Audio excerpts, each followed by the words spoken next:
Okay, so we are rounding third base. We're headed home. We are almost there, but we have one more keynote speaker, and we're very, very excited to welcome Vanessa Hauc, Noticias Telemundo senior correspondent and co-founder of Sachamama.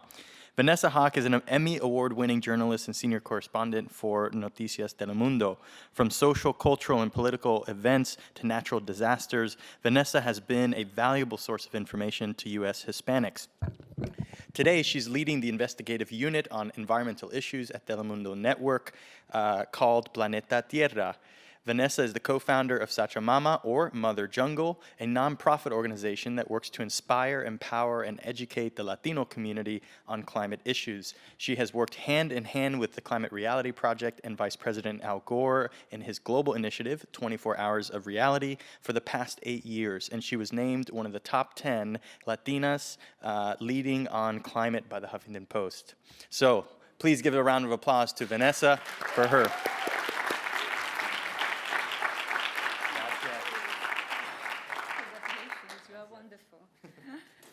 I think we have to give a round of applause to Chris because he's been awesome.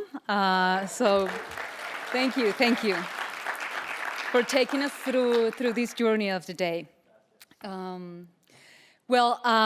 First of all, I am so happy to be here with all of you. It's been an amazing day of learning, of connecting, a lot of inspiration. And I want to say thank you to Thais Lopez and her husband and the Bolo Foundation and the University of Central Florida for creating this very important space of information, of connection, and this is crucial. Thank you, all of you guys. You deserve a round of applause for staying until the end of the conference. So. Thank you so much for being here. Time is of the essence and is the one thing that we have the least, so thank you for sharing it with us. So first I want to tell you why I'm here and why I'm so passionate about this subject. I am a journalist. I have been a journalist for the past 23 years, and my job as a journalist is to tell stories. So it's the stories that are affecting my community. Sometimes it's education, sometimes it's immigration, economics, politics, different stories. But over the past 15 years, I have found myself more and more telling the stories of the impacts of climate change, of hurricanes that become absolutely monster storms in a matter of hours, like Hurricane Dorian that just hit the Bahamas, or fires that are almost impossible to turn off, like the ones that just hit the Amazon jungle, or the loss of our beautiful biodiversity. So I realized that this was such an important story, that this was the most important story of our times, and definitely the story that I wanted to tell. 3 weeks ago, I was in Ecuador doing a story about how our changing climate was affecting glaciers. And this picture was taken at the Cotopaxi Glacier in Ecuador. This is beautiful, iconic glacier in the Andes. And it was very, very interesting to see, and very sad to see, that glaciers in the Andes are melting at a very, very fast rate. Actually, in the past 40 years, the Andes have lost almost 50% of the ice. And right in front of that glacier was another glacier called Cariguairazo. And we were talking to a scientist, and he was telling us that the Cariguairazo has lost 96% of the ice. And in the next 5 years, probably there won't be any snow in the Cariguairazo. And this is something that is happening all around our planet. This is another glacier in Peru, the Coriscalis, and the first picture that you see there was taken in 1974 by an expert in glaciers. This is the second picture. It was taken in 2016.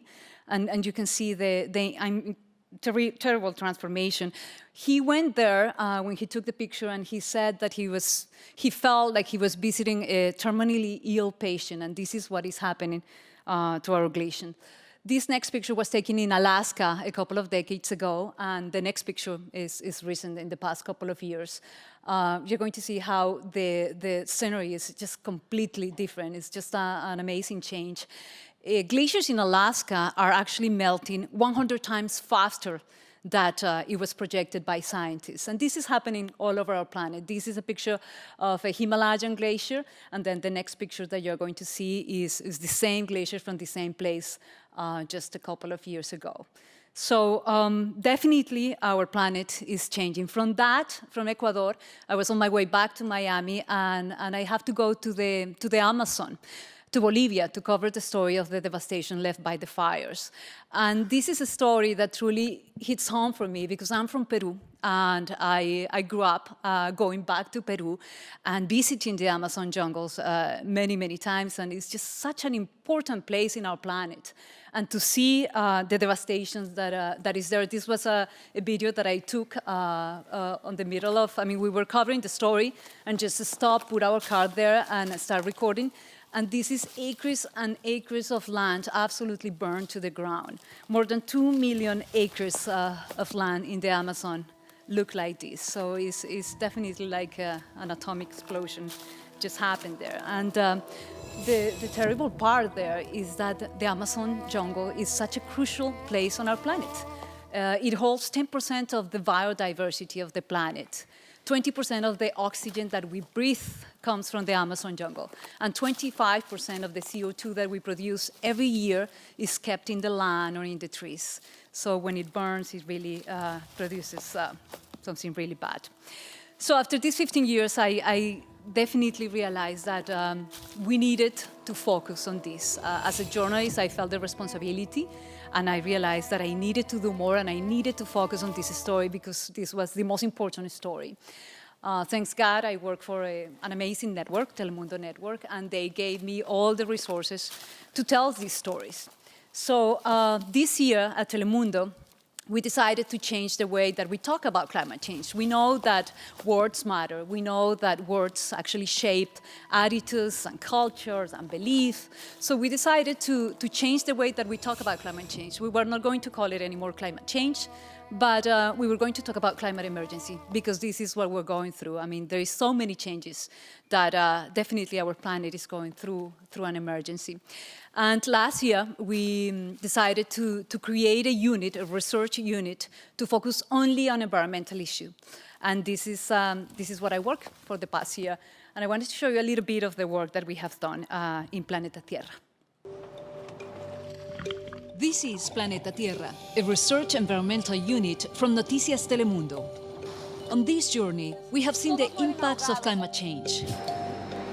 Every day, there are stronger storms, unstoppable fires, millions of animals and plants facing extinction, and oceans full of plastics that are drowning our beautiful marine life. This is the face of our reality, where the most vulnerable are paying the greatest price. We travel the world questioning those in power. Es verdaderamente una emergencia ambiental. And confronting the ones responsible for the degradation of our planet. But also meeting the people that are making a difference. Fearless leaders in cities designing sustainable places to live. Women leading the way, imagining a world that is inclusive, fair, and full of justice for all. Innovators breaking the status quo, using their minds to create new ways of living. New piece of plastic. And the younger generations that refuse to surrender the future.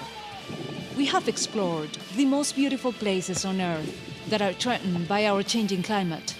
We have been inspired by rock bands raising their voices for justice, and the greatest influencers that are speaking truth to power. Hijo Dios. Today, we're full of hope. We know all the solutions are on the table, and the will of the people will turn the tides. And the work that, thank you. Thank you. And the work that we have done in Planeta Tierra, it is truly a proof that there is a lot of changes happening. There is, our planet is changing, definitely, and there is a lot of challenges, but we have everything to make a difference. We have the solutions on the table, we have the resources, we have the technology, and we have the will of the people. The fact that we are all here during a long day, listening to experts and sharing solutions and connecting to each other and having this conversation is proof positive that we are changing as humanity. I wanted to share with you a couple of more stories that really impacted me. This was the first story that we did in Planeta Tierra. And I decided to start the series with plastic pollution because I know is a great problem that we have, a great challenge. So we went to the border between Guatemala and Honduras. And to find, because we knew that there was a garbage patch there. And what we found was unbelievable. I mean, it was kilometers and kilometers of plastic, and in some places, even the plastic will get to our knees and we couldn't move.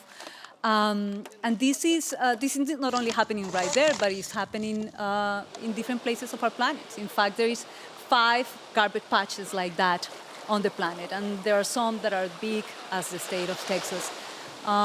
This is definitely a big problem. And 2 things I learned from this story.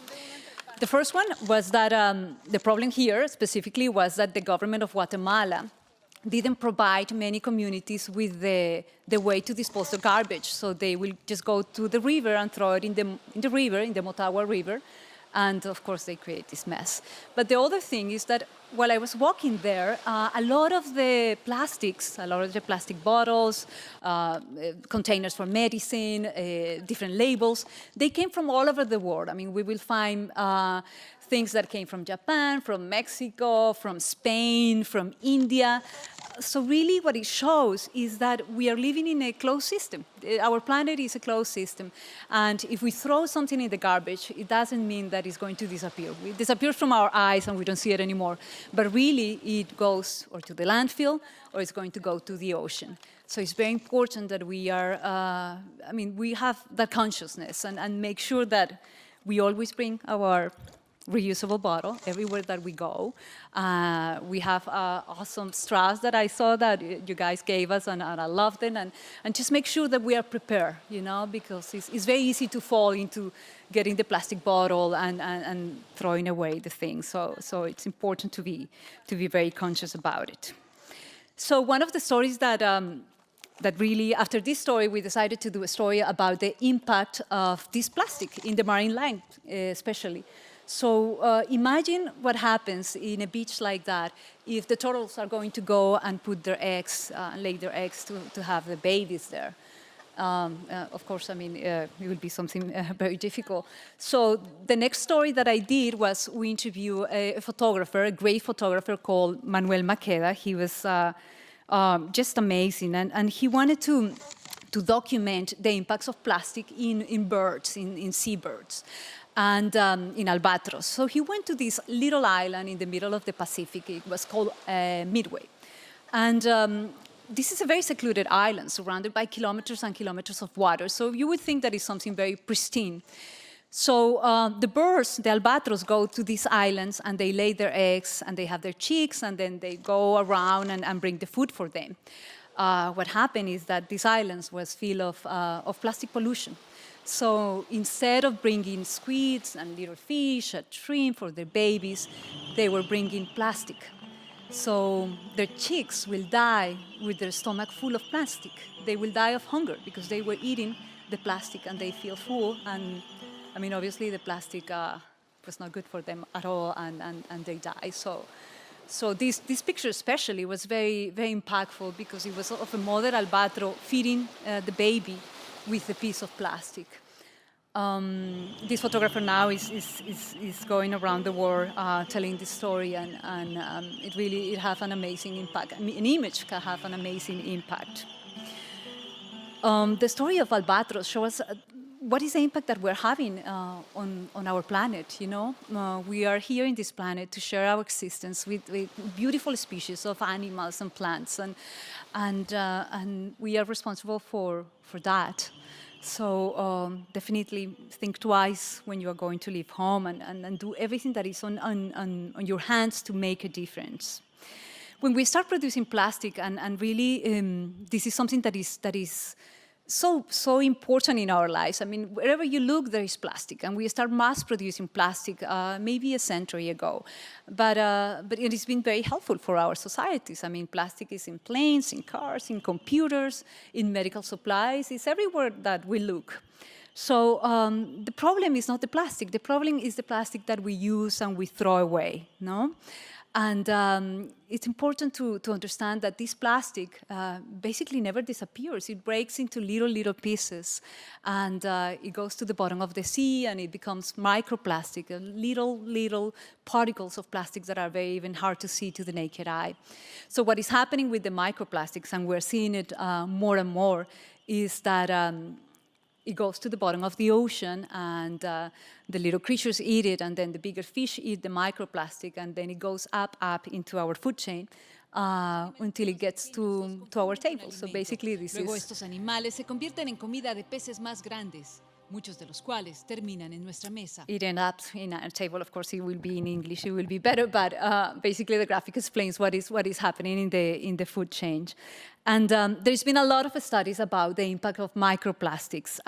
One study shown that basically every single creature on the ocean has microplastic inside. They did studies about sea salt, and they realized that 90% of sea salt has microplastic. They did a study testing the intestines of people that live in different places of the planet, and they realized that they all have microplastics. And one that really caught my attention was that one that just came up a couple of months ago that said that it was a study done by the University of Newcastle in Australia, and they revealed that a regular person, an average person, ingests about 100,000 particles of microplastics every year. So that's the equivalent as if we will eat one credit card a week. And this is an average person, everybody. There is not conclusive studies, scientific studies about the effect of eating plastic, but I'm sure there is nothing good coming back from eating plastics. Many scientists have linked that to hyperactivity disorders, cancer, and other conditions, but I think we're going to hear more and more about it.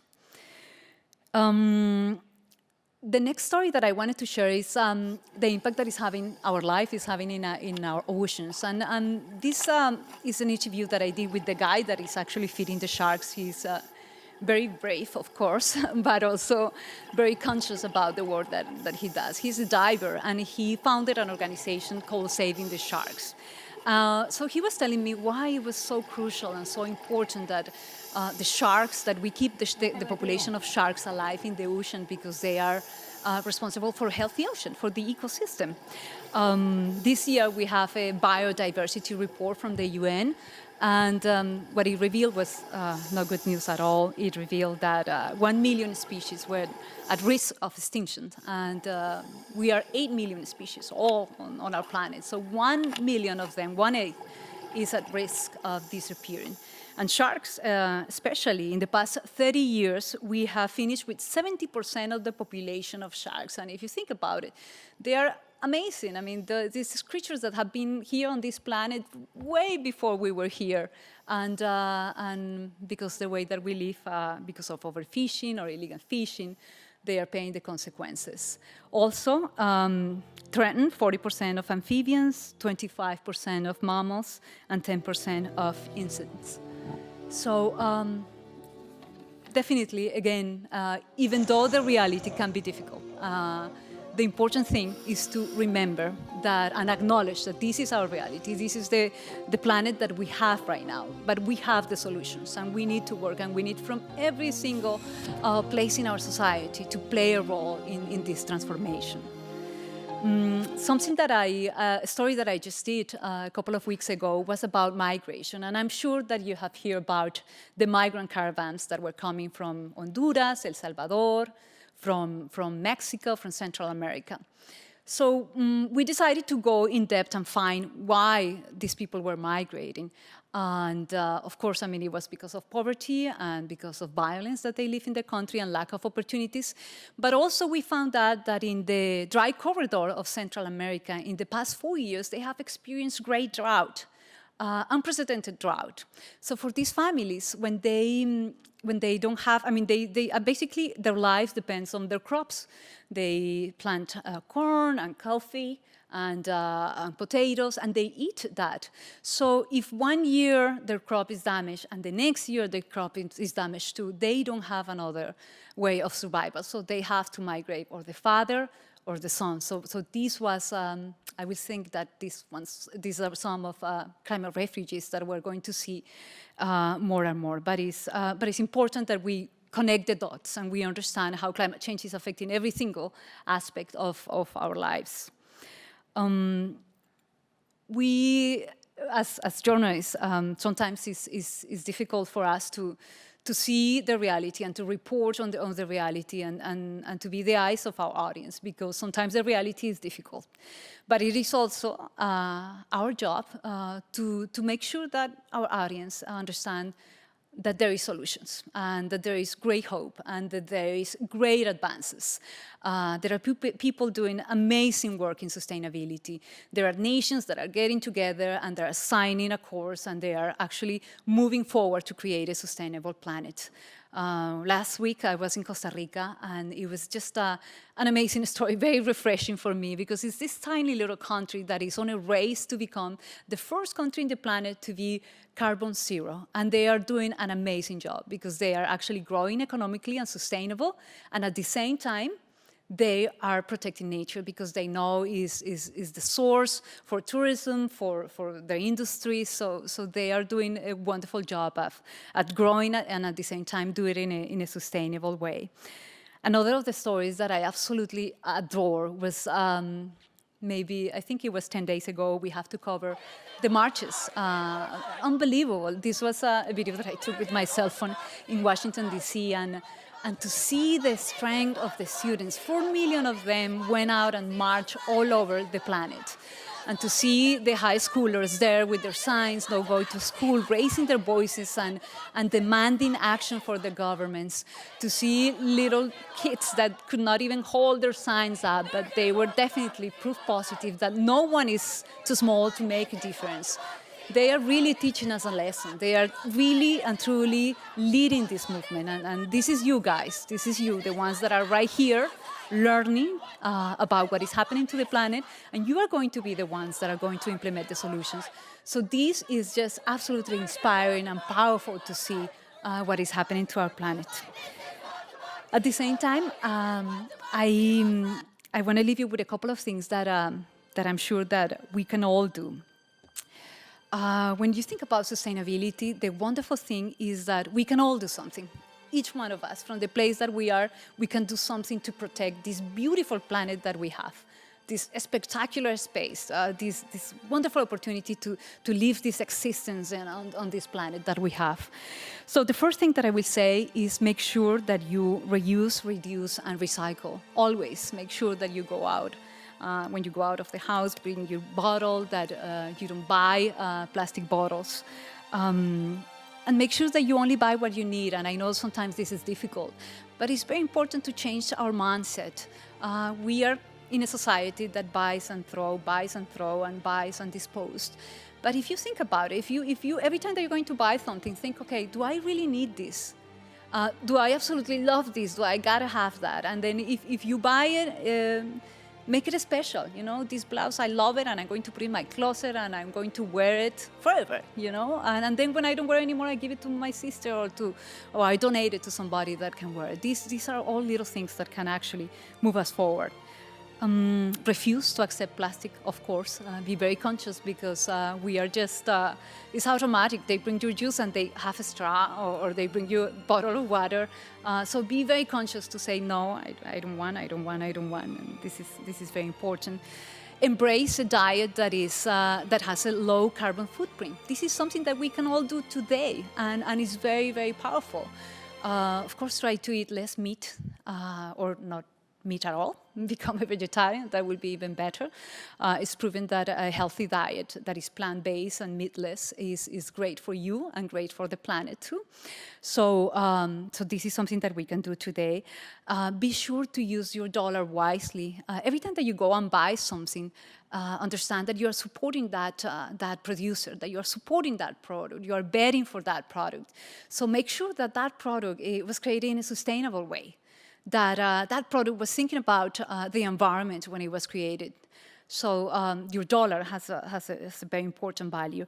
And probably the most important and powerful tool that we all have is our vote. Make sure that you understand what are the proposals of the candidates, because they are going to be representing you, representing your interests. So make sure that you know exactly and that you choose a candidate that is going to have as a priority the protection of our planet, that is going to be fighting for good air quality, for good water quality, that is going to create a sustainable future for all of you, you know? When I think about the job that we do, because there is many of us, not only the students, not only the foundations, but scientists and professors and entrepreneurs that are making a difference, I realized that the protection of our planet should not concern just the vegetarians or the animal lovers or the people that have a good heart. The protection of our planet should concern absolutely every individual in the planet, because it's about our survival. It's basically about our survival. So we definitely need from everyone, we need from every sector in our society to come together and to move forward in this transition, from politics to the economy, to the health experts, to the people here at the universities, to the students. We need from everyone. Scientists are telling us that we have 11 years to cut the CO2 emissions by half, and then by 2050 we have to be at zero emissions. It's a great challenge. It's a great task, because basically we are transforming our society, we are transforming our civilization, but we can do it. We have the resources, we have the technology, and we definitely have the will of the people. I think that we are living in an amazing time. I mean, this is a great time to be alive. Imagine when you grow up, you're going to be able to tell your children that you were part of this transition. You were part of an amazing transition. Our planet used fossil fuels for the past 300 years, and now we're going to move to a green energy economy, an economy that is healthy, that is sustainable, that is better for the planet, that takes in account and consideration our animals, our plants, our healthy environment. So this is a very special moment to be alive. When we see the beauty of our planet, and when I see it definitely, I can help but feel that we are just so fortunate, you know. Our planet is a system that is definitely alive, you know, and is giving us everything to sustain us. It's giving us a stable weather so we can live. It's giving us great soil to plant delicious food. It's giving us amazing animals, beautiful animals to share this wonderful journey, beautiful spaces to share with our loved ones, to be excited, to feel emotions, to experience life. It's just absolutely remarkable how it's just giving and giving and giving.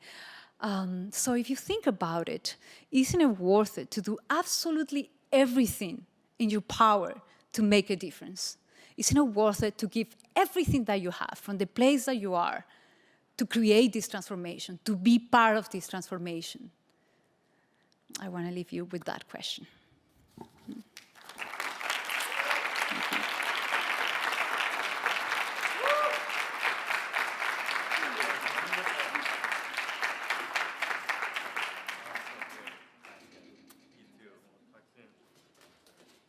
Wow.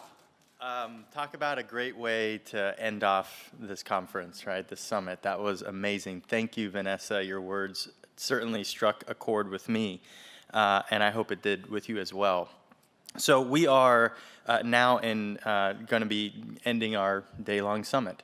And what I wanted to do was, throughout this summit, I've been kind of taking some notes of key messages that I think all of us should hopefully take away from today as a summary. So for me, we heard things like the science is more clear than ever before, and what the science is telling us is we need to decarbonize our energy sector and move towards plant-based diets and cleaner future by 2050 in order to stay below that 1.5 degree rise in temperature. That's critical. In a new report of the UNCCR, this is the Climate Change Research Network, they said that the difference between 1.5 degrees and 2 degrees is 420 million fewer people exposed to risks of heat waves and 10 million fewer people impacted by sea level rise. That's the difference between 1.5 and 2, and why it's so critical for us to do everything in our power to minimize and mitigate the impact. Every single slight degree more is going to be bigger and bigger towards us. Dr. Shepard talked about the fact that we're living in a new normal, where climate change is impacting the intensity of our hurricanes, heat waves, more intensive rainfalls, and more. And I really liked the analogies that he was using, such as we're adding more flour to the climate change cookie recipe, right? That's one thing that I really took away. And a reminder that grass grows natural, but when you add fertilizer, it grows different. Right, and that's very synonymous to what's happening right now as it relates to climate change.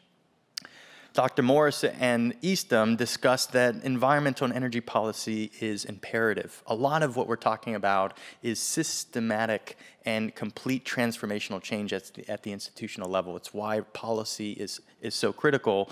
And as we saw in their presentation, it has co-benefits and co-impacts across the board on public health, on the economy, on obviously the natural world, and more. So that's really important. We highlighted that low-emission cities and cities that are going to achieve this goal will be diverse. They're going to be healthy and livable, but also have economic gains and new jobs, cleaner air, lower health bills, less congestion. These are all of the outcomes that are going to come from us working to solve this crisis, right? So this is what we have to look forward to. We had a panel about the food and ag sector and how it's imperative for us to really engage agriculture in the solutions to the climate crisis. Farmers, landowners, foresters, ranchers were highlighted throughout this panel as being critical stakeholders in the engagement of advancing solutions for a more sustainable agricultural system. It was also mentioned that 8 of the 20 solutions in the drawdown study are agricultural solutions, including things like educating women and girls, reducing food waste, plant-rich diets, regenerative agriculture, and more. If you have not read or looked through the drawdown book, I highly encourage you to do that when you get home tonight. It's an unbelievable publication. Hundreds of scientists came together and really identified what we need to do to ramp this stuff up. We heard from 4 amazing female Vista finalists and saw the 2 winners who are sharing impactful projects: aquaponics, food waste collection, mangrove green infrastructure for coastal protection, and a series of forums around addressing climate gentrification. These are incredible innovations. I loved that they were all female on the stage, really leading the charge to move this thing forward. The nexus, and it was mentioned, I believe, in comment, that the nexus between climate change and public health is an incredibly powerful tool to communicate the need for a cleaner energy and transportation future. And I do think that it's important. You know, unfortunately, not everyone is connected to the beautiful flora and fauna of this planet, that we really look to ourselves. We're kind of selfish beings as Homo sapiens. We look at just people, and if we start to incorporate how this issue is impacting our families and our communities and our neighbors, you're going to begin to see that people are really going to start to open up and be more on board with pushing this forward. So the public health comment is major.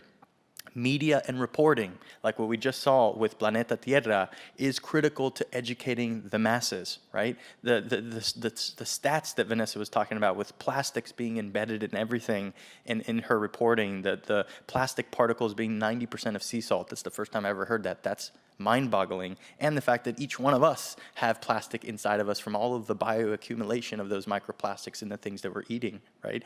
This is a real challenge and obviously a co-threat.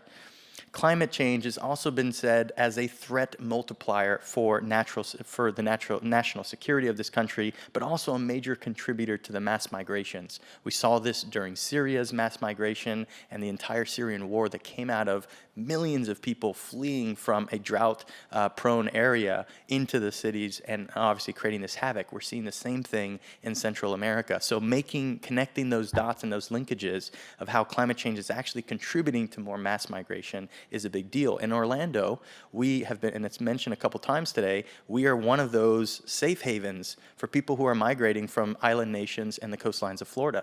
Right? During Hurricane Irma and Maria, we had about 300,000 people come here for about a month time frame just to seek safe haven from those storms. And it's projected that about 500,000 more new residents will be coming to Orlando to live here because of climate change by the end of this century. So it is something that's real. I mean, what are we going to do to house these people and educate their kids and meet their food and water supply demands? I mean, this is real challenging for cities. And then, I think, I don't want to repeat what Vanessa mentioned in her closing, but I think a lot of what she said are key strategies that we can take away back to our own lives following this conference. Obviously, the recycling and reduce, reuse, reducing consumption, refusing plastic, embracing plant-based diets, using your dollar, voting with your dollar, is that how I often say that. And at the end of the day, vote, period, and make sure that it's an informed vote, and whoever you end up voting for, you align with your values and your ethics and what you feel is most important. This is all about our ability to survive and thrive in a better, safer, cleaner, more prosperous future. And for me, that's hope. Right? Solutions exist, and it's now our responsibility to take it to the next level, to continue the dialogue at our dinner tables, as Dr. Shepard mentioned, to continue this in our classrooms, to continue it with our friends and our family, although sometimes that may be difficult. This is about raising the awareness level and the consciousness level to create that transformational change that we need to see. So with that, I would like to thank you all for being here throughout the entire day. It's been a tremendous conference. A big thank you to Abby and to Yada Watson, who are the co-directors and put this thing together. Big round of applause. Thank you both so much.